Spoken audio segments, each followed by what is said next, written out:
jaajëfal si teewlu bi seen émission face to face amaat mbégte dellu si waat ñu nuyu leen nag fañ leen daan nuyoo démb ak barki démb di leen gërëm bu baax a baax ak di leen jaajëfal ci ànd bi ngeen ànd ak programme groupe Futurs Médias tey nag ñu am mbégte dalal ci biir émission bi benn actionnaire face to face xam ngeen ne face to face duma rek maa ko bokk dafa bëri ñu ma ko bokkal ñoo xam ne ñooñu saa bu leen neexee ñu ñëw ci biir émission bi ñu amee lu ñu war a wax rek wala lu message bi ñu bëgg a lancer man ak ñoom ñoo ko bokk dañu may coup de fil wala ma coup de fil leen ñu ñëw toog waxtaan donc moom sa gëj na fi Maodo Malick Mbaye la yéen a gis noonu ci écran bi mu nekk koo xam ne kenn dootu leen ko présenté ci wàllu politique bi ak nag ci wàllu dundinu doomu aadama buñ ko mënee wax loolu noonu ci olof ndax am na benn ponk bu am solo ci Nations Unies boo xam ne kuréel la bu tudd CIRID ñu dénk ko moom fii moo leen fi toogal ci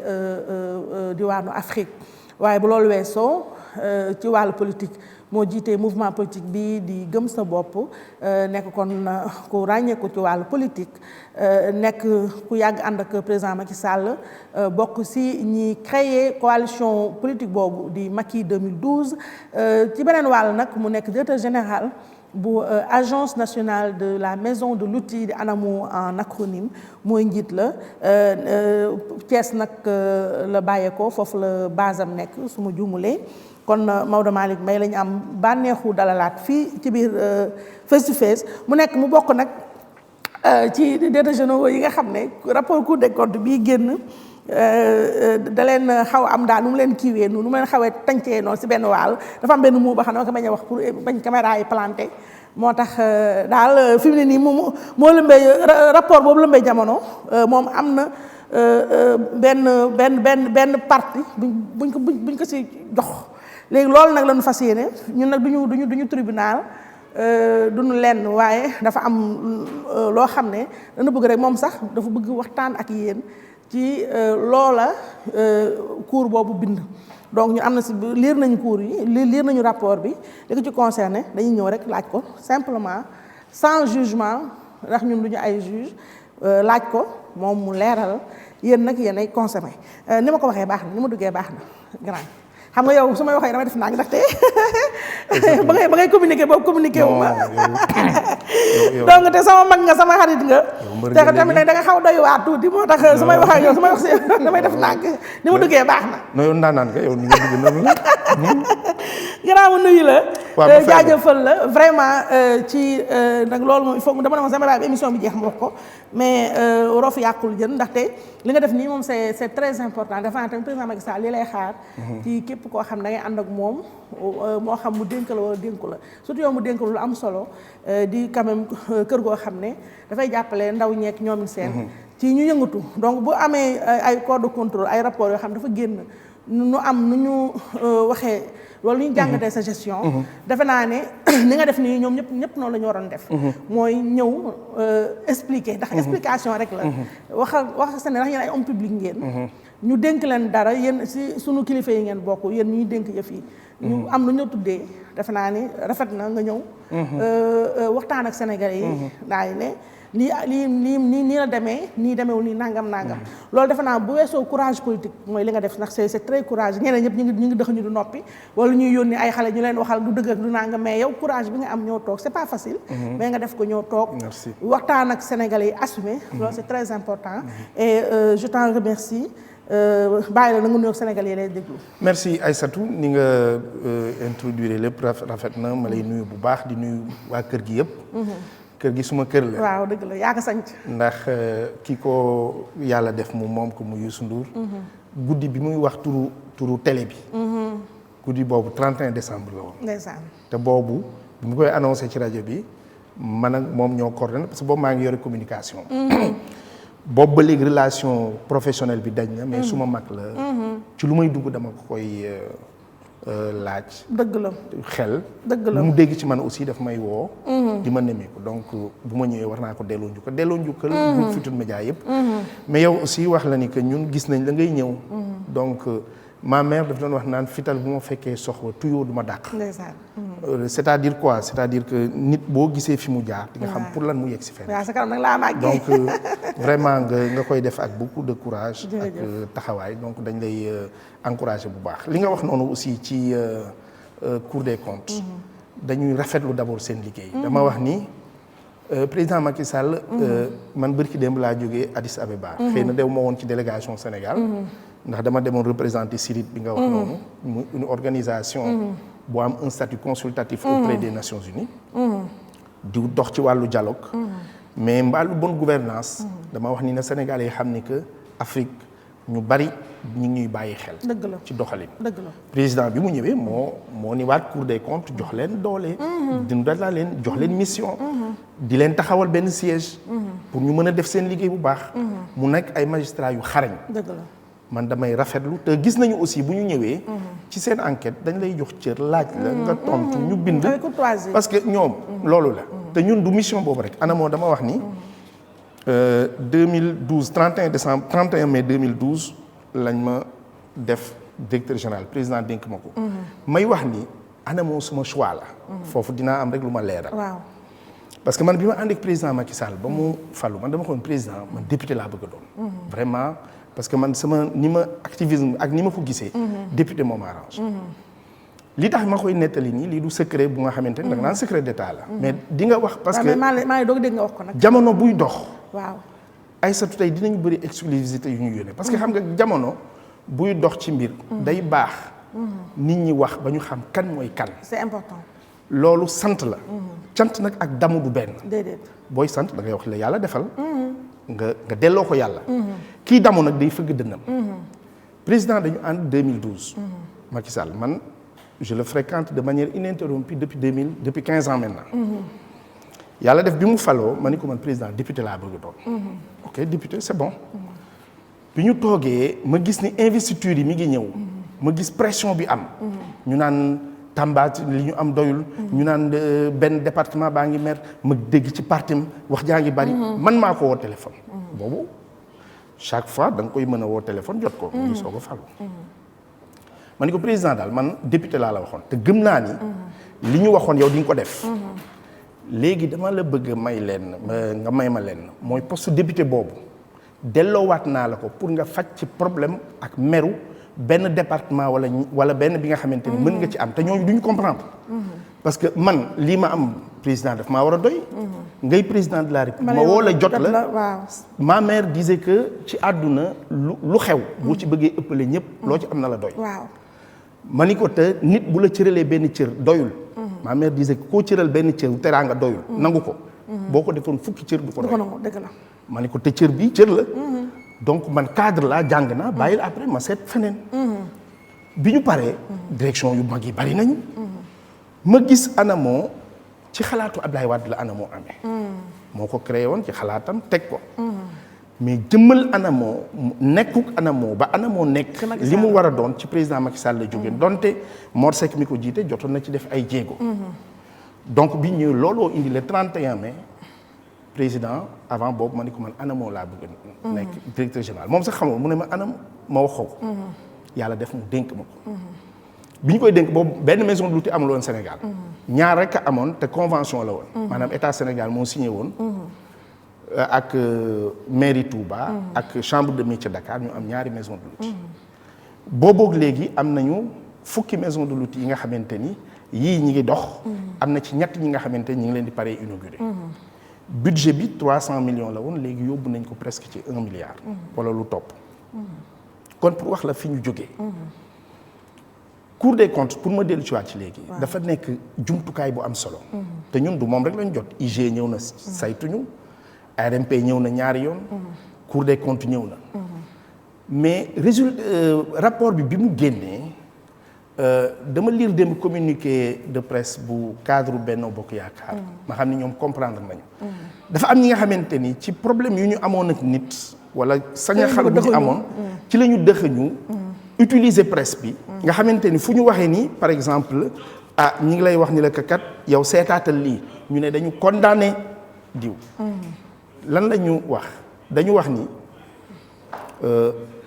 ci marché yi ñuy joxe dañu ni li ngeen ko defee de amul lu ñu leen ciy wax mais dafa am ñu ngeen tànn ñi nga xamante ni bu ñu nee par exemple ñi ngi réparer téléphone yéen ngeen jox leen ñu tabax te loolu expliquer nañ ko parce que parfois nit day ñëw bind la lettre ni la lii ak lii laa mën di ko def donc bu fekkente ni jox nga ko li ci ëpp solo rek mooy mu liggéey ko ni mu war loolu la ñu wax directeur général après ñu ne ci rapport bi du ma def li olof naan conspiratisme tubaab maanaam summeeku di ko sol yëre yi keneen mais ku ne xam na ni fu ñu waxee waxu chèque loolu yoonu directeur général nekku ci non maa ngi ñëw foofu moom foofu moom Malick donc pour wax la ni waaw amul benn yoon bi nga xamante ne rapport bi nee na directeur général Maodo Malick Mbaye comme ni ko presse bi bëgg a waxee bëgg gànkal parce que Sénégal nag dafa am lu ñu bees dañ lay gànkal maanaam dañuy toog ba ci yàgg rek Aïssatou ci benn mbir rek ñu takkal la ci dara rek ba pare nag siiwal ko ba mu dem ñun nag dañoo gëm ni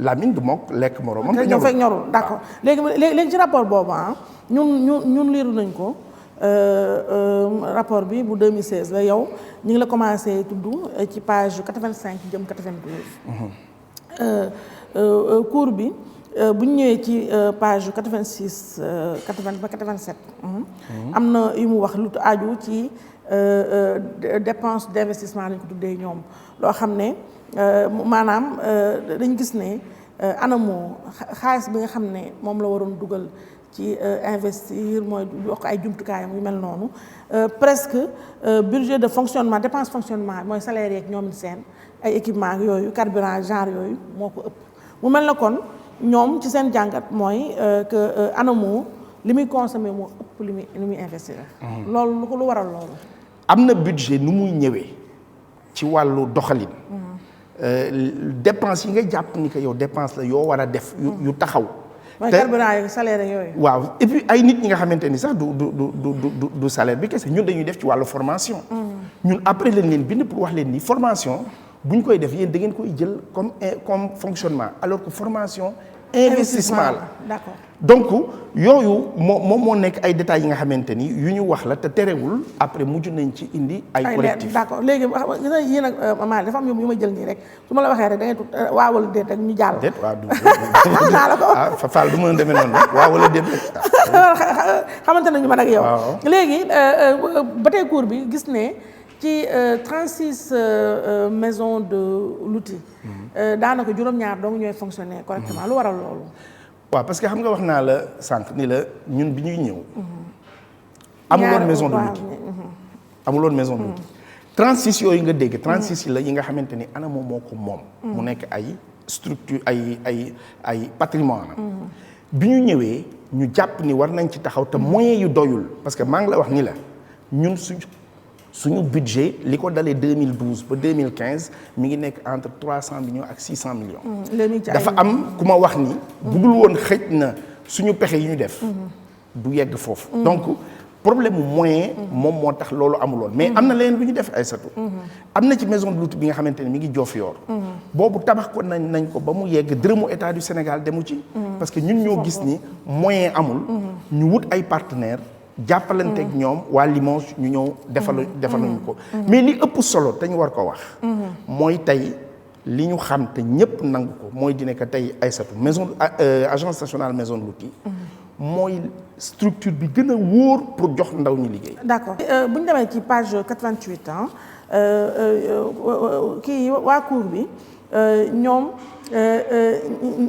ñu ngi lay pingee ci ne da nga recruter benn secrétaire général boo xam ne yaa ngi ko tàmbali fay janvier 2014 ba décembre 2014 alors que moom secrétaire général bi décision de nomination mi ngi génn exactement en décembre 2014 mu mel ne kon fukki weer yoo xam ne yaa ngi koy mi ngi jot waa ji mi ngi jot ay salaire te liggéeyu ko. d'abord cours bi li mu wax mooy dafa wax ni dafa am secrétaire général bi nga xamante ni ñun dañu ñëw nommé ko par intérim. parce que décret bi sos ANAMO dafa ni le président du conseil de surveillance est nommé par décret. après mu ne le directeur général est nommé par décret. assisté d'un secrétaire général. xam nga kon waxul nommé par décret. bi ñu ñëwee ñu gis ni amuñu secrétaire général mais ñu fekkoon fa nit ki nga xamante ni yàgg na fa man fa laa ko xamee. mu xarañ nekk directeur des opérations xarañ lool xam nan lay doxee nekk un fonctionnaire de la hiérarchie A. man ma jël une décision def ko secrétaire général par intérim. mais pourquoi nga commencé ko fay avant. non dama lay wax service. déedéet bi ma ko defee ci la jël service. mais fay nga ko 10 mois yoo xam ne liggéeyu ko. non liggéey na ko en tant que secrétaire général bi ma ko defee noonu ci la jël service commencé liggéey comme secrétaire général. mais kon foofu est-ce que kon wedd nga cours bi ne leen li nga bind fi du noonu. non même ma wax la rek dama lay nettali dama lay yeggale léegi loolu bi mu amee ñun loolu donc leer na. Pourquoi ñu def ko loolu wax naa leen ni que amul benn ci décret bi lu ñu wax ni le secrétaire général doit être nommé par décret. bi ñu demee ba mu des 10 mois ma am ku may waxtaanal mu ne ma secrétaire général li gën a wóor mooy ñu nommé ko par décret. après fekk na moom mi ngi doon liggéey di fayeeku. ñu ñëw nag instruire son dossier mu dem ñu nommé ko par décret. mais weer yi mu liggéey yëpp. ñun ñu jël ko comme secrétaire général parce que jàpp nañ ni waxuñu benn yoon ni le secrétaire général doit être nommé par décret ci décret bi nga xamante ni moo institué ANAMO ñun on n'était pas en faute. donc liggéey na loolu fay nañ ko te loolu bi ñu koy wax après bi ñu ko nee da nga war a rembourser li nga xamante ni. cour bi sax loolu daf ni ko moom na rembourser. waaw 6 millions et quelques la presque. waaw daf ni ko moom na rembourser. bi ñu ko waxee moom na rembourser après moom tontu na. wax ni que effectivement bi ma ñëwee ba jël décision bi. ci la commencé fayeeku et que mën na justifier temps bi mu nekk foofu yëpp di fayeeku comme secrétaire général. mais kon moom remboursé wul. non remboursé wul parce que moom aussi am na ligne de défense xam nga mooy li ñuy wax xam nga cours yi les rapports là. baat ak tontu la. mais du ñëw souvent pour ni ko gars yi di jëlee day ñëw pour ci sa doxalin nga seet lan nga ci war a yokk. lan nga ci war a wàññi ak lan nga ci war a def. dina ñëwaat ci kii yooyu léegi sànq yaa ngi wax affaire intérim cours bi ñoom xam naa peut-être quiproquo boobu moo waral coow loolu parce que ñoom même intérimaire d'accord ñu woon ci nga def intérimaire parce que pour ñoom mu waroo def intérimaire avant même ñu créer poste bi. non le poste bi amoon na sur place. ñun li ñu jël mooy décision la ñu jël. pour jox ko. parce que da nga jàpp ne mën ngeen ko def que soxla muy xaar décret. mais et justement amul benn. moment bu ñu wax ni que war nañ ko mën a fal par d'accord léegi ba tey yéen a gis nga cours dama koy parce que bëgg naa ñu pare ci cours ñëw ci politique bi man damay xaw a taf-tafee tout donc ba tey nag cours bi mi ngi wax ne impôt sur le revenu yi nga xam ne DG beeg membre du conseil de surveillance yi nga xam ne. dafa war a nekk 16% ci seen indemnité donc loolu yëpp yow yaa ko jël ci sa mbaax yaa ko jël supporté ko et donc loolu yëpp nag dafa nekk lu gàllankoor la indi ci wàllu budget bi nga xam ne agence bi la te loolu amoo ci droit lu tax nga def loolu Malick. non defuñu loolu man xamuloon ba mbaax la sax xam nga. mais Aïssatou ma dama xamul la. non Aïssatou dama la ni la mbir bi demewul noonu. waaw. c'est-à-dire que xam nga. yow tey non yow tey boo ko doon wax ci français. xam nga tekki ci wolof. waaw moo gën a metti dafa metti mais li ma lay xamal mooy. loolu c'est des actes comptables. loolu acte comptable la yi nga xamante ni biñ ñu waxee ni war nañ ko xam nga loolu c'est pas le directeur général. mais dama ni acte comptable la yi nga xamante ni. ci rapport bi.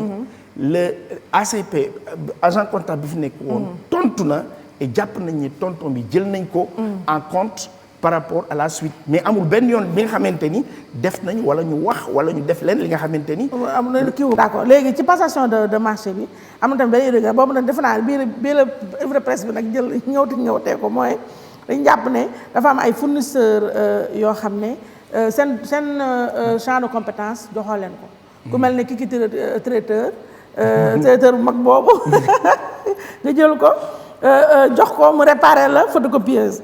ñu defa na ca lay yem nga daal di jël ay support de communication nga woo koo xam ne génie civil nga woo génie civil ñu denn benn wàllu photocopie publicitaire ak bi ay kii nga da nga dem jël ko jox ko benn bureau d'étude donc pourquoi yooyu nga soxla damoo ci ña ko war a def ko jox leen ko waaye dem jël ñoo xam ne peut être duñ sa ay xarit xëy na kii traiteur moo lay jox añ ak yooyu ñu ne xaaral naa tu veux faire sàmbe li nga ma bëgg a booleel quoi non Aïssatou dama la wax ni la gis nga dama lay wax leen xam nga ay temps ñu ngi fi wax bi ñuy wax Awa Koudou Ndiaye waaw man je n'ai pas aw ñu xam naa ko nii c'est une sœur mais gànkal nañ ko ba ci kaw te xoolal xamu ca dara c'est-à-dire bari na li nga xamante ni ci gestion buñ ko waxee nit ñi ñu jël rek ni directeur général ba fa nekk moo xam man xaw ma kii ci traiteur. man xaw ma kii ci traiteur tey boo ma waxoon j'essaie de non j'essaie le kii traiteur. mais que kan moo koy kon sa gars yi ñoo ko gérer non mais je veux dire ñoo koy gérer te xam nga loolu dama. xam nga li sax mais li du yoon xam nga. non oui d'accord non du ma waxee noonu. xam nga lan laay wax. parce que nit mën nañ ko xamee dara. ndekete day def dara ak leneen. xam nga tey par exemple Aïssatou nit mën na la xam rek yow ci face to face. nga ñëw ndekete am nga agence de communication.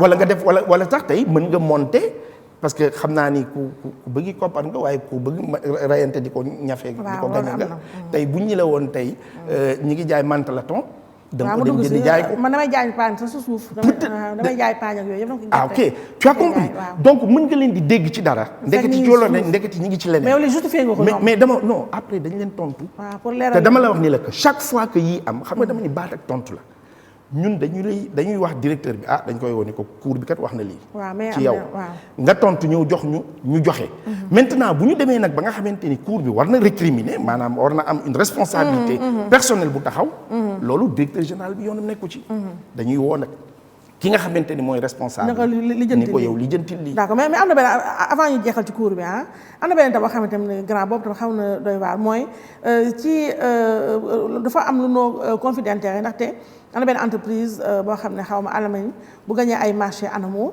boo xam ne soxna kii directeur entreprise boobu mooy sa contrôleur bu ñu dénk lépp loo xam ne mooy vérification régularité passation de service ak yooyu ba moom sax waa jooju am na sax benn chèque bu jabar ji boo xam ne moo dem récupérer la ko est-ce que loolu tamit loo xajam waaw foofu laa erreur la non foofu laa lay wax non waxuma erreur mais xam nga dama ñëw foofu dañoo ñëw fekk ñi nga xamante ni mi ngi mel ni. ñooñu foofu nga leen fekk. déedéet non seulement fa laa leen fekk. parce que man bi mu ñëwee ANAMO dama ne leen man. doo changer doo indi. non seulement du ma changer mais dama ne leen man wutuma samay nit.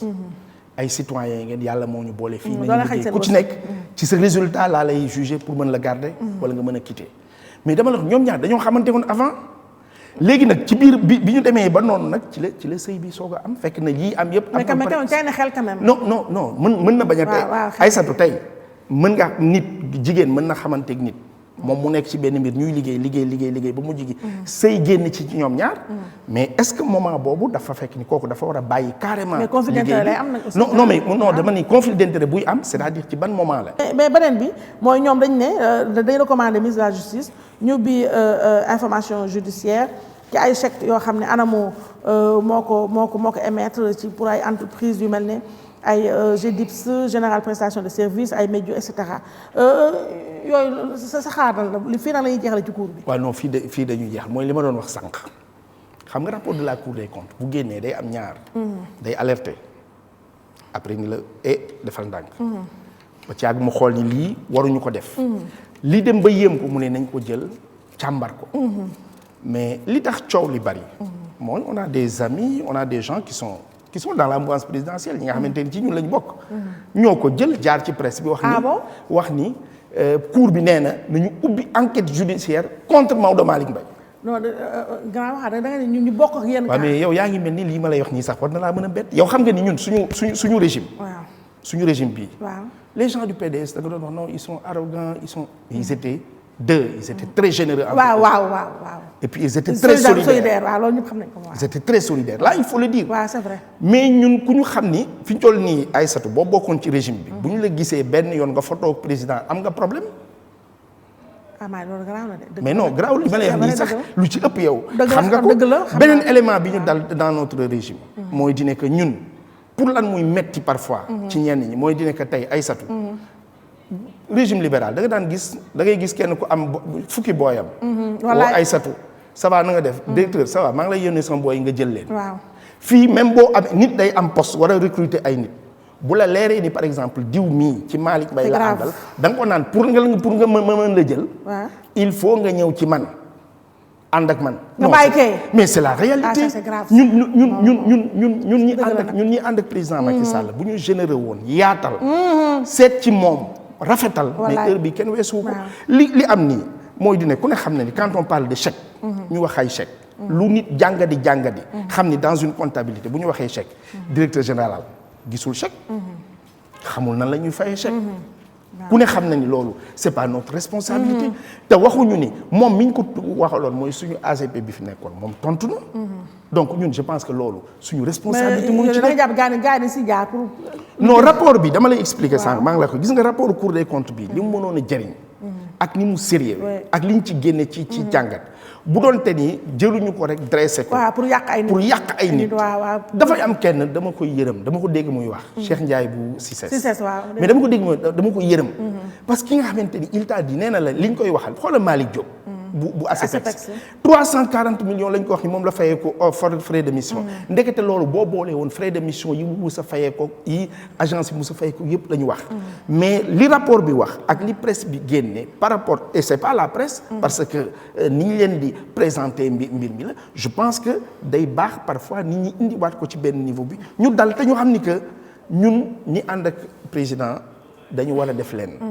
ànd boole naan wala ànd tuur. je pense que mais seen fii amu ko. moom moo ñu war léegi mais sànq grand li nga wax ni damay fàttali fan yii temps yii passé mos naa dégg ci benn interview ngay wax ñaar nga ni ku xool communiqué conseil des ministres xam ne président Macky Sall dese naa kontaan ci ñamu fal gouvernement am nu muy doxee ba ca des nga ni waat président Macky Sall. xam nga yow da nga xaw a mën communiquer nga ni ni nga ko waxee ci français daal dañ koo. les entouré il n'est pas épaulé. xam ni nga ko waxee ci olof. est-ce que li nga wax nii li espace mën na justifié wu loola. waaw non xam nga man dama wax leen. man Macky Sall ànd ak moom bi ma ànd ak moom du fatalité. man merewuma Ablaye Wade. ànd ak Macky Sall. man sant naa yàlla ñàkkuma xëy ànd ak Macky Sall.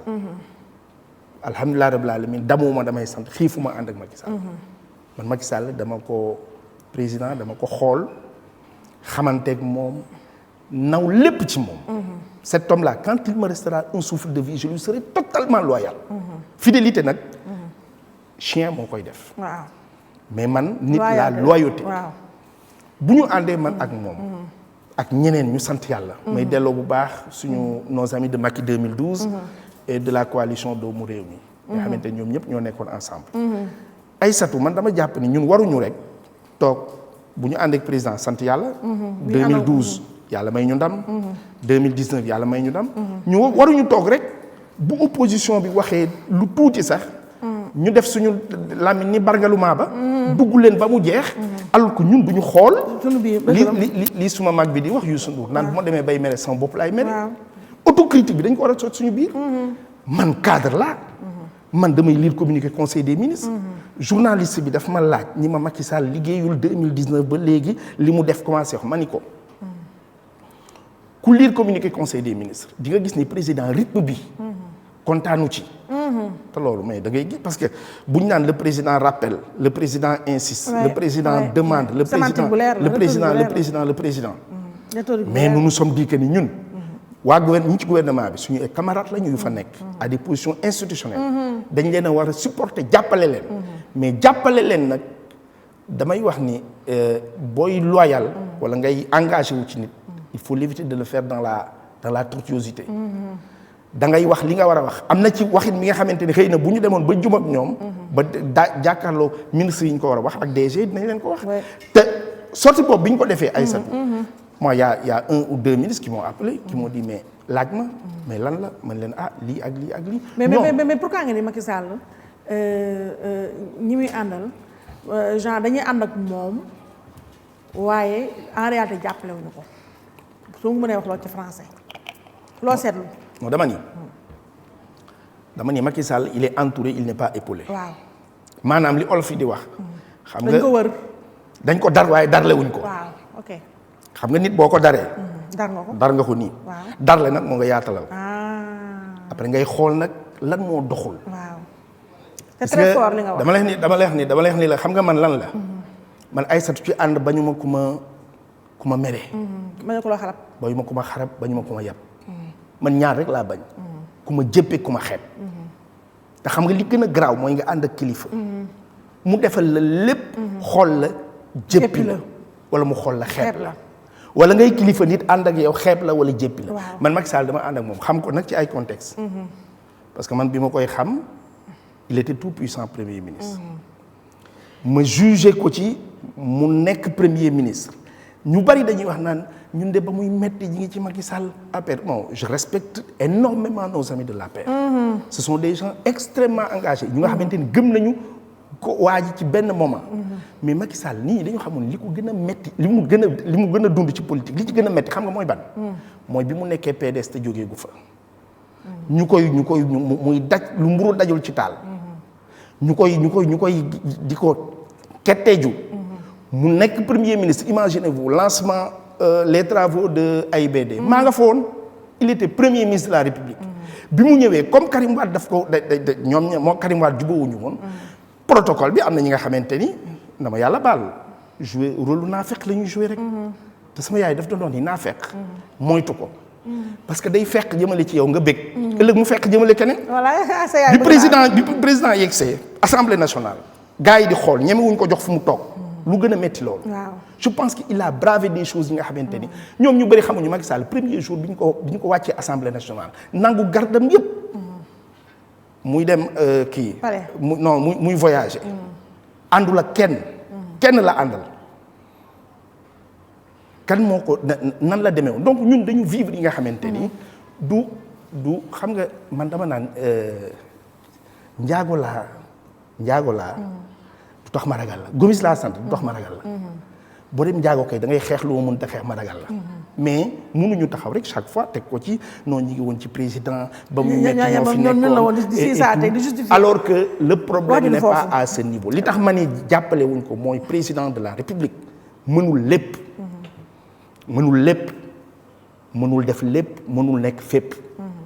ñi nga xamante ni ñoom la jox ay responsabilité lu sa responsabilité di gën a yokk rek sa liberté di gën a wàññeeku mais sa sas bi nga ko war a jàppale di gën a yokk moom nag am na ci li nga xamante ni président quand même ci dafa am benn erreur rek la def te daf ko def par générosité De Gaulle dafa nii bi mu jógee ci mai 68 dañ ko ni pour lan ngay yow guerrier nga ba pare mai 68 metti ba ay xale jaaxal la mu ne c'est la seule fois où j'ai pas gouverné avec mes amis il faut gouverner avec ses amis. président benn moment ci nguuram aussi. ci mbaaxam daf ci dugal ñu ci bokkul. te politique élection falu dafa am lu mu bañ. ñett yooyu bu àndee rek am na lu mu bañ. muy lan muy benn. nga génne ci ku ci bokk. ak nga boole ci ku ci bokkul. waaw te moom noonu la. mais génne ku ci bokk sax. ça peut être compréhensible parce que xam ñi ci war a bokk ñëpp mun ñu cee bokk. mais ki ci warta bokk. moom dëgg bu mu ci bokk. quand je prends le cas de par exemple de Abdoul Mbaye. war doon bokk. musuma d'accord loolu. ah bon musuma ko d'accord xam nga ndax lan. wala d'accord ci yow tamit. parce que président dafa agir par générosité. par mbaax par nit ku dul farfarloo. nit ki nga xam ne dafa bëgg ñëw wan Sénégalais yi te mu gëm ko tamit dama war a yaatal lépp. mais fan la mujjee. mais loolu mën na am si àddina non àndandoo ak séparation. non mais dama wax ni àndandoo ak séparation. wax xam nga ku nekk wërsëg bi la yàlla may. na nekk ci yow. mais dama wax ni aujourd'hui li gën a metti ci àndu président ak nit ñi mooy dafa am ñi nga xamante ni dañoo dem ba gëm ni président jeexal na. waaw bëri na fa nag. demalatuñ ko fenn waxalatuñ ko dara. waaw moom moo fi nekk nag. xoolal et le problème qui se pose mooy dama lay wax ni la. Macky Sall bi mu faloo ba léegi. bi mu falwaatee ba léegi. waaw ngénte boo dégg ni yàble dem nañ fa joxe. moo génne xaalisam joxe. nga ni. mais ce que je te dis dëj boo dégg ni jaale am na moo jël xaalisam joxe ni dem leen joxal ma. léegi ni ñu joxal duñ ko dara. président de la République est-ce que war na toll ci foofu. déedéet. li ñuy wax nag c'est pas que pour dindil nit wala defal leen. mooy dañu bëgg ñun ñëpp ñu delloo siwaat suñu xel. xam ni moom mi ñu ko seqal waruñu gën a gore. parce que ku ci nekk nag bari na ci ñi nga xamante ni ay satu bu ñu leen di tudd tey ci dëkk bi. moo tax xam nga avant. am na ci ñi nga xamante ni bu ñu la déggee seen tur ci rajo seen i mbokk a tàggee boole leen ci. dëgg la Maodo yaa ngi wax lu baax. mais c'est la réalité. yaa ngi wax lu mel ne jàmm. léegi loolu nag xam nga pour lan ma am liberté wax ko. moo tax bu Cour des comptes génnee rek gars yi di ci profité. waaw xam nga ndax lan. waaw parce que man. da ngaa suur démb. de tout le système. de tout le gouvernement. waaw peut-être kenn wala ñaari xarit en tout cas am naa ci un ami. waaw muy kan. Mansour Faye sama xarit la. waaw ça n'a rien à voir ak ay affaire première dame ak yooyu. ku baax nag. non lui non attends. grand da ngaa dégg daal. non dama lay wax dama lay wax Aïssatou boo ma dégloo dama lay wax ni la que lui c'est mon ami. mais kañ ngeen xamante yéen ñaar. ñi ngi xamante voilà 15 ans. ah bon. dama lay wax leen je le connais de manière c'est-à-dire quand je parle quand je le dis son épouse du ko weddi. sama soxna du ko weddi. il y a 2 jours ou 3 jours day jaar suma kër seet ma damay jaar këram seet ko lui c'est mon ami. moo tax dafa am benn jour ñu wax ko ci affaire ay ndox meeg yooyu. ma ni leen bu dee mbiru acte jubadi la rek du moom. parce que je peux le témoigner parce que dama ko xam. mais xam nga foofu nag grand man dafa lay yaa dugg na si ñu naan ñi nga xam ne koo invité mu gërëm première dame ak ay. non man du ma gërëm première dame xam nga la. dama la wax leen nag du ma gërëm première dame. parce que damay wax gars yi ni leen nañu moytu dafa am yenn yi. Sénégalais yenn yi c'est un peu du waaba jiiba. waaw bëri na fi. xam nga mënoo toog ci rajo wala ci télé. di gërëm première dame. parce que naan. vraiment ni mu jàppalee borom këram mën nañ ko delloo njukkal ci taxawaayam ci askan bi. waaw mais quant à olof nee na kuy gërëm jabaru jàmbur war nga koo tàggu. waaw c'est-à-dire que ñun. olof nga wax ñun li ñu intéressé. mooy di nekk fal nañu kenn. yàlla may na ko soxna su koy jàppale. bu koy gërëm moom na ko gërëm moom. waaw mais daf ci am li nga xamante ni ci dugg ci biir nitu privé. nit la waaw ak dóor sax.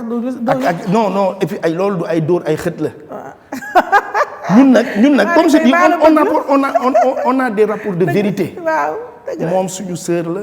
am na ci benn as wax naa la mes relations ak ma ça n'a rien à voir te wallahi lazim laa ilaaha illa man weesu naa fi nga xamante ne xam nga man dama judd fekk sama yaay di gobar jaas yi xam nga luy loolu. togg añ tibb ci reer. xam luy fandi luy dëññee ma mère musuma wax leen ni ma ñun benn yoon la ma mus a dóor xam nga lu ma dóoree woon. lekk kër jàmbur mu ñëw fóon sama loxo. donc bu ñu xamee. xam nga dara ñàkk boo ko xamee ba pare. waaw xam naa leen dund ci. waaw après ñu jaar la nan ngay dundee sa ngor. maa xam li nga wax. da nga koy mën a sàmm. maa xam li nga wax. mais li ma wax la nañu lii ñuy def ni yëpp Cour des comptes yi génn ñu ciy jaar. waaw gaa yi xam lu ko gën. bari pexe jubal da koo gën. Macky Sall du sama maas. du sama morom. mais kon ma sañ ko def nawle. waaw dëgg la. donc ñun li ñu war a jëm ñun loolu rek c'est valable pour ñun ñëpp. man daal li nga wax dama man daal gën naa la bëgg daal yow daal yow est-ce que ma la jox actionnaire majoritaire sama dem taxaw fee. non dama koy jaay mais nga xam ne ñoo bokk yëf ya. bisaan doy noonu ñëw sama xarit bi ma koy nuyu noonu kii grand li nga wax man fi mu toll xamatuma sax ndax tellement da nga wax yu baax yoo xam ne yaa ngi wax yu mel ne jàmm daal ba nga toog ba léegi yaa ngi wax lu mel ne jàmm dama kontaan. léegi ñu ñëw lii yéen a taf la morom nee na émission bi jeex na mais yii moom fast track yéen a ko woote maire Dakar bi ngeen bëgg ne da ngeen koy nommé léegi fan yee ñu génn am na benn kii du roi ñu baal ma terme bi bu génnoon di ko wax ñu naan ki li mu wax ni nangam ne dañoo war a nommé nekkate yoo li ñuy wax ci naar bu ndaw la léegi nag jël nañu paquet bi dénk ko sama yaay Aminata Mbengue ci HCT mu war a jàddaat ci dialogue national bi waaw loolu moom dellu ginnaaw la wala lu ñu wax naa wàcc boo gis daanoo ci gën a gaaw xam na ne mun ñoo gañee Dakar ilaa yawmi diin ñu leen nañ koy nommé. waaw mais Aïssatou ma wax la très rapidement. xam nga wax naa la sànq ci Macky Sall. man ci moom rek laa mën a man lu jóge ci moom mën naa cee wax. bu fekkente ni moom tamit dañ ma laaj sama xalaat. te moom waxuma xalaatam. man du ma dem di xalaatam sama xalaat laay wax. sa xalaat laa bëgg wax ma ko yow. dama lay wax loolu foofu. mais li ma xam ci moom. mooy Macky Sall du dealer.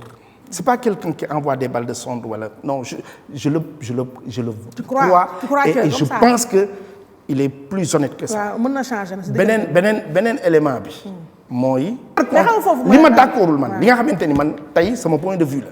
mooy man d'accord ma ñuy nommer le maire par décret. waaw voilà ci dialogue boobu xam nga ba ñu waxee affaire nomination maire Dakar ñëwaat nañu wax ne opposition moo propose ñu amnistier ñaari cas yi Khalifa Sall ak Karim Wade yéen majorité ngeen bañ ko ci gàttal lu tax ngeen bañ ko. non bañuñu dañu wax ni am na question yi nga xamante ni. mënuñu ko poser rek tey ñu wax dañ koy régler tey. loo gis dafa ànd. ak waxtaan bu xóot. bi nga xamante wax ne beneen élément bi mooy. conclusion yi président li mu wax dafa leer de. pour te dire que Macky Sall n'est pas dans non. président Macky Sall nee na lu ngeen dem ba d'accord ci yéen ñëpp. ma jël ko comme résolution. acté ko c'est-à-dire tey lépp lu fa mun ci jóge bu fekkente ne nit ñi d'accorduñ ci ànduñu ci def ci un consensus moom du ko exécuter kooku bu waxee loolu xam nga dañ war a rafet njort ci moom maintenant Macky Sall dafa am ñi mu njaboote nag juru leen moomu leen ku ci dem sa xalaat ngay wax maintenant moom bu wootee ni par exemple kat yéen ñëpp ñu ngi nii xalaat bi doxal leen ko loolu kuy nit ci moom ci ngay tënk mais pourquoi d'accord vite fait si kii bi ci proposition bi opposition bi def kii non dama ni dafa nekk discussion la waaw pare entame d'accord léegi ba ca des mooy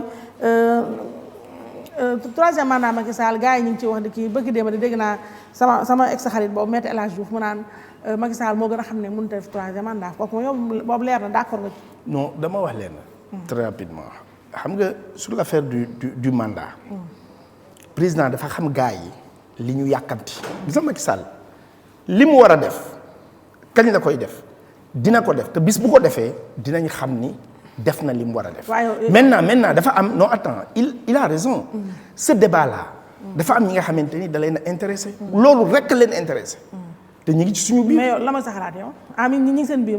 mooy dauphin yi ngay dégg ak yooyu. non nga xamante ne te dama lay wax leen est-ce que xam nga man parfois damay reetaan damay gis ñi nga xamante ne dañ naan ñi ngi leen di xam nga Sénégal nag tey ay satu boo demoon Dubaï tuuti indi xaalis bu bari.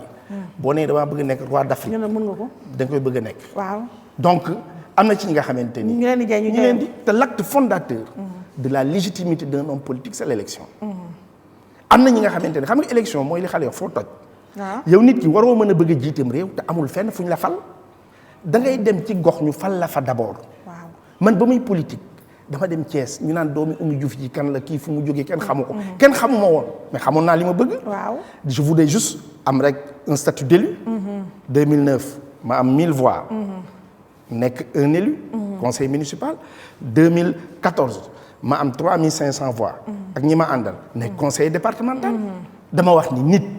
ñi nga xamante ni tey ñoom la débat boobu ñoo ko yàkkamti pour positionner dama bëgg ñu wax leen Macky Sall xaw ma kañ mais ki koy remplacer bu fekkente ni day jóge ci ñun ak kañ ak délai bu mu munti doon nag ko nañ ñun ñëpp dañu war a jàpp ni kum ci tegul loxo doo dem.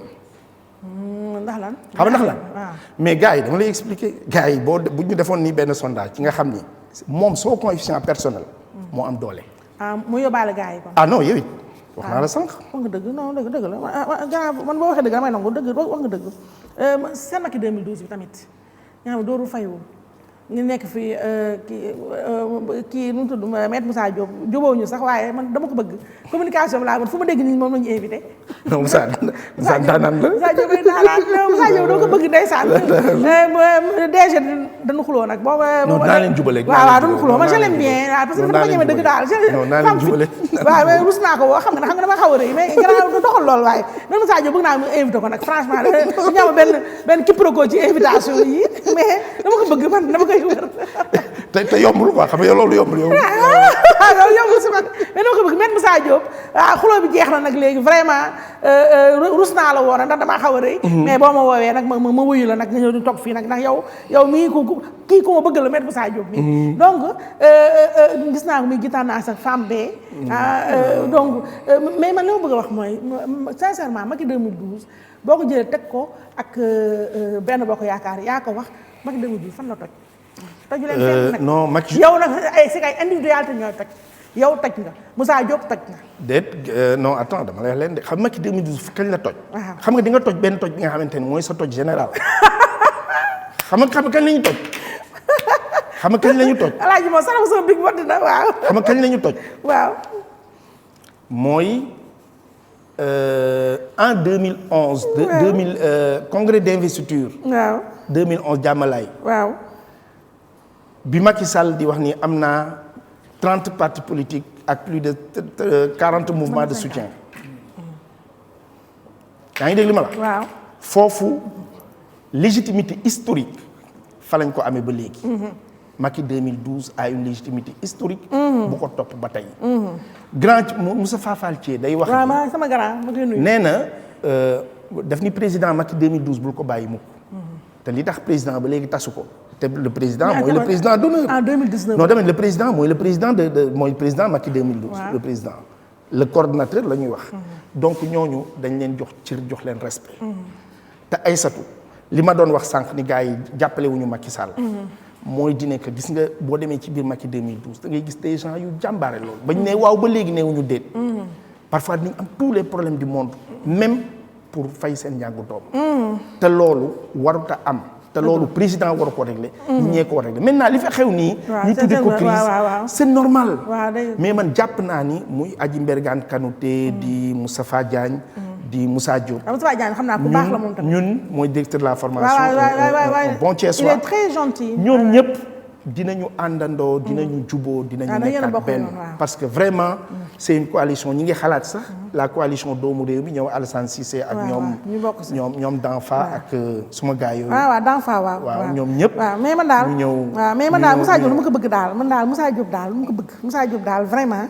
kii Macky Sall mënu ñàkk Moussa Diop kon dina yéex am affaire dina manqué xorom de Moussa Diop rek moo baax ci xale yi tëb yeeg yooyu moo baax si ñoom dañuy sotti assis léegi Mor xarma ne émission bi jeex na mais grand yii nii ay question vite fait la yoo xam ne sama xale yi ma ko yónnee nii mais kii choqué wala tuuti Guy Marius mu ñu bàyyi foofu tamit moom it.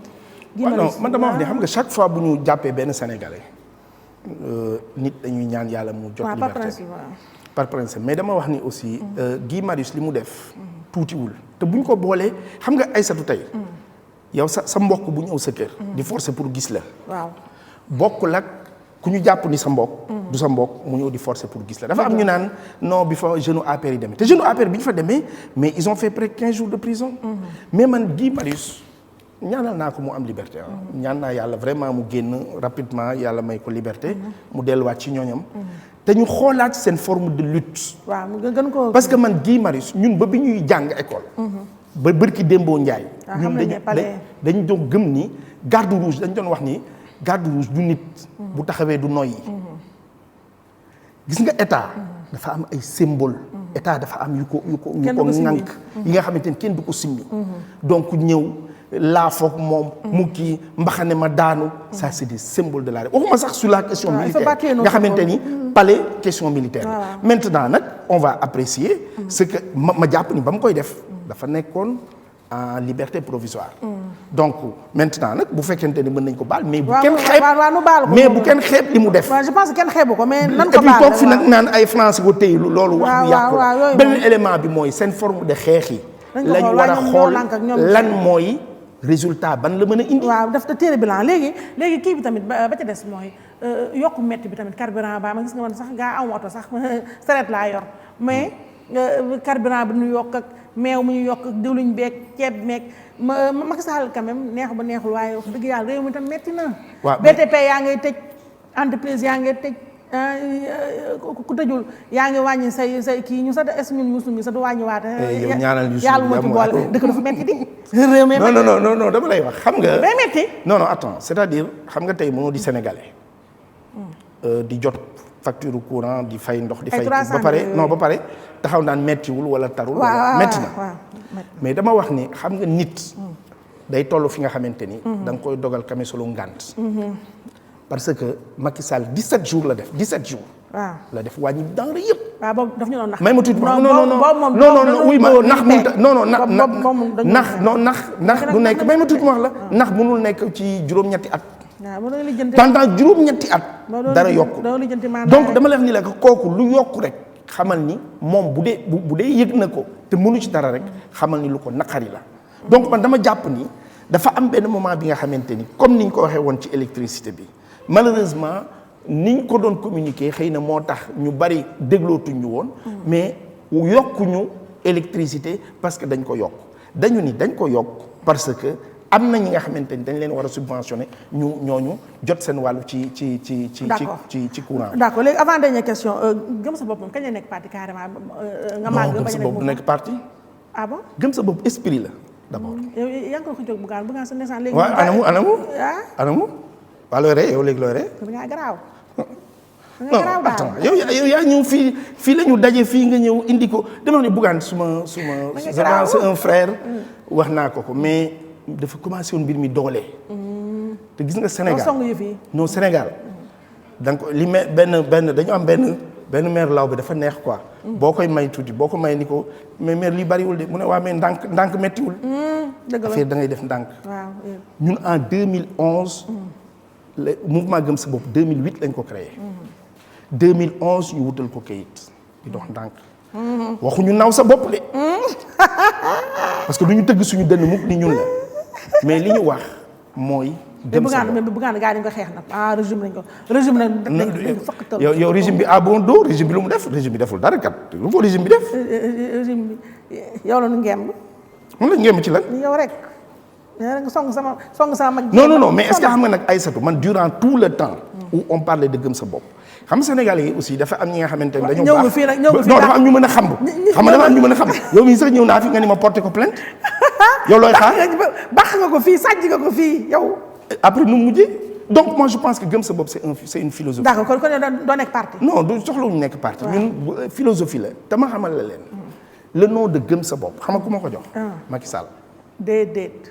en 2008 fekk na boobu crise bi metti lool moom ak Ablaye Wade. mu jox la ñu toog ci saalam. mu jox la ko ma ni ko grand man damay engagé wu en politique. je vais créer un mouvement. gëm sa réew. de trucs comme ça. ci noonu rek mu sànni ma ne yow Malick te ngaa def gëm sa bopp. man damay waaj créer mouvement nga boole ma ci mu jox ma benn tur bu xaw a garaaw. non dama lay xamal leen de wuy ma. dafa am jagleel de. waaw mais. moom wuy ma dama lay expliquer leen de. gaa ñi defe nii. mbërum neen la nii rek. du mili macc. non je te dis. Bon c'est. après gaa ñi c'est un personnage. waaw yow boo ko waxee yow xam nga yow rek garaaw kat nga boo ko waxee mais après nga boole maax moom war antenne damay waaj am lu mu dugg daal ndaxte xam nga suñu yi wóorul daal suñu télé yeeg yooyu damay bañ ñu pousse ma. da nga bëgg léegi da nga bëgg lan da nga bëgg a war Youssou. damay Youssou xam nga kër daa bëri nit damay bañ ñu bëma te meer laa lee damay bañ ñu bëma. non kenn du la bëma yow depuis suñu Bercy ba. wala bi ñu yàq émission bi gannaaw kañ ngay nekk candidat maire Thiès. waaw non xam nga dama wax nag ni ren élection yi dafay day nar a intéressant. waaw xalaat naa ko. parce que dañu wax ni. waaw. ñaara am. waaw. tey ma doon maire ak kaay nga doon maire. waaw bu njëkk ba ma gën a bu mujj baa ma gën a. tey ma doon maire. la ñëpp wax. émission bi jeex na. li ngay wax kaay ma doon maire. waaw. mooy li ñu gëm mooy di nekk. bu ñuy nekk candidat. waaw. dañuy bàyyi ba ba. Thiessois yi. waaw le maximum. waaw gis ni ñun doy nañ leen. le moment venu ñu soog a déterminer. waaw li nga wax baax na. beneen élément bi mooy di nekk aussi dañu bokk ci benn coalition. bugguñu jóg rek di war a nekk ñun ñooy nekk candidat. dama jàpp ni ren nag. suffrage universel direct la. bon. non léegi ren maire. yow foo bëgg nekk maire. man kii waaw moo ma laaj moo ma jaaxal nag. te maa ji Pikine surtout Sodi Ba dafa laa kii waaye xam naa gaar yi ma fàtte foofu il faut nga ngembaat ma sa émission jeex na tàggatoo wala Pikine surtout Sodi Ba laa bëgg a def waaye xam naa ni su ma taxaw ñu mbéj ma. waaw di sant ñëpp rek di gërëm ñëpp une fois encore di wax ni rek. dañ fi ñëwoon pour waxtaan. et je pense que jot nañ fi leeral. lii suñu mbokk yeeg ñenn ñi di dégg ci Cour des comptes na ci seen xel dal. lu ci ëpp extrapolation la ci média yi. ñu yokk ko beneen élément bi nga xamante ni moom laay lancé. ñun ñi ànd ak président Macky Sall bu ñu gën a gore. nañu fàtte suñu bopp. nañu taxaw. nañ ko demal fu mu munta dem. nañ ko gérer ay nit ñi nga xamante ni tey sonn nañu lool mais ci moom rek la ñuy noyyee. te mënuñu amuñu. nañ leen taxaw. nañu liggéey réew mi. nañu fexe ba bis bu ñu lay delloowaat Sénégal yi delloo. lenge yi ñu bañ leen jéppi ñu bañ ñu jéppi. et je pense que war na mën a nekk. président jàmbaar la. man am naa chance gis ko bitim réew. gis naa ni ko président yi fonke. Paul Kagame. keroog Union africaine dama taxaw benn groupe muy rafetlu vision Macky Sall. nee na ak courage u Macky Sall. te sénégalais yi ñu ci ëpp boo waxee Kagame la ñuy jël comme exemple. donc bu ñu amee nit ku mel noonu ci bopp réew mi war nañ ko mën a jàppal. di ko ñaan moom aussi ci wàllu. ku mu mën a jéggal. ku mu mën a yërëm na la yërëm. ndax dama wax ni Macky Sall ñun ñëpp dañu war a ànd di ko santale yàlla. parce que ku ñu tooñ dimanche. altine lañ samedi lañ la tooñ.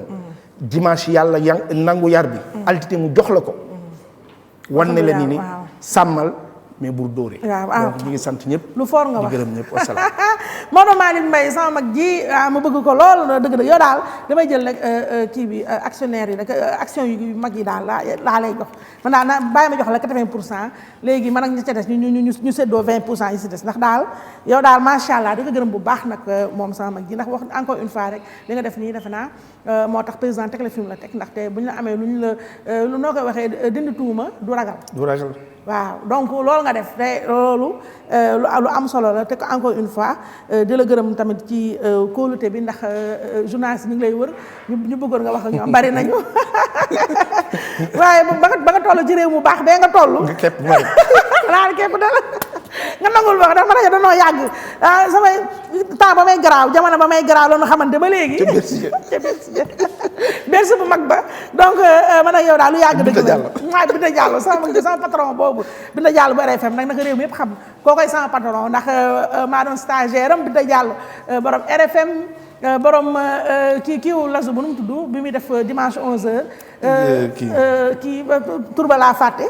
Remi Ménage waaw te gis nga wala itam mu ma ngay def soir info ak Axam Touré mais sama mag jooju nag mooy sama patron nag koo koy sama patron Binta Diallo ndax maa doon stagiaire bañ nekkee Walfadjri te ñaawalul dara ba tey nag mu may duut dama nag fu mu romb li jël àllarba donc ma koy foon bu baax moom di gërëm nag bu baax a baax yéen ñi mbokk ñi ci teewlu beeg seetaan bi di gërëm bu baax sama yeneen sama rakk yooyu rek waa Caribou Spa yéen ñi la Maodo Malick Mbaye bëgg a yàq seen léegi tudd seen cheveux yu baax yii dégg nga madame dafa dem ñii cheveux yu baax la ñuy def li ngay sew bëgg ma yàqal day dem cheveux yu baax yii nga xam ne dëgg-dëgg waaw sans danger consommable sans danger sama rakk yooyu ñoo koy def waa Caribou Spa ñu ngi foofu ci immeuble JVC ci wetu rond-point ba rek numéro téléphone Moussa nga dugal ma ko noonu boo wootee rek Alima wala Fat Fall wala borom salon ba sax kay rek xale bu garaaw boobu moo lay wuyu ñoo def lii dafa ko seen mag ak xol bu rafet nag ak xolu yéene ma ñaanal leen nag seen salon ba di Caribou Spa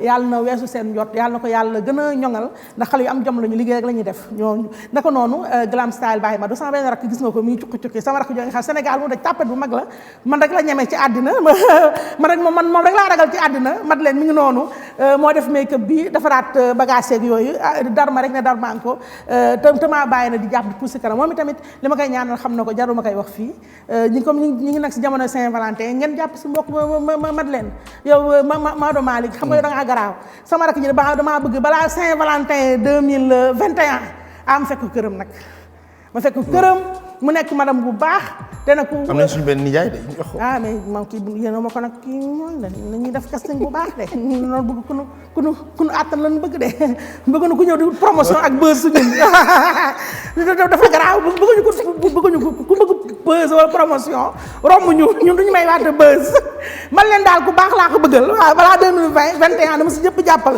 di gërëm ñëpp di ak sama rakk na kii ñoo bokk ndey ak bàyyi monsieur le président loolu laa koy juge la mu ngi foofu cour d'appel Ahmadou Moustapha Fall maa nàmp jox ko mu nàmp ma koy gërëm ci lépp moom xam na ma xam fa laa yem ndax dina xol bi dana tàng sax mais maa ko dóolee noonu Ibrahima Cissé nag ci loxoom laay teg rek yëfu production bi mooy produire mooy réaliser mooy organiser Alaaji Mor Xarma Didi Nabou Aïs ana Of Mbaye of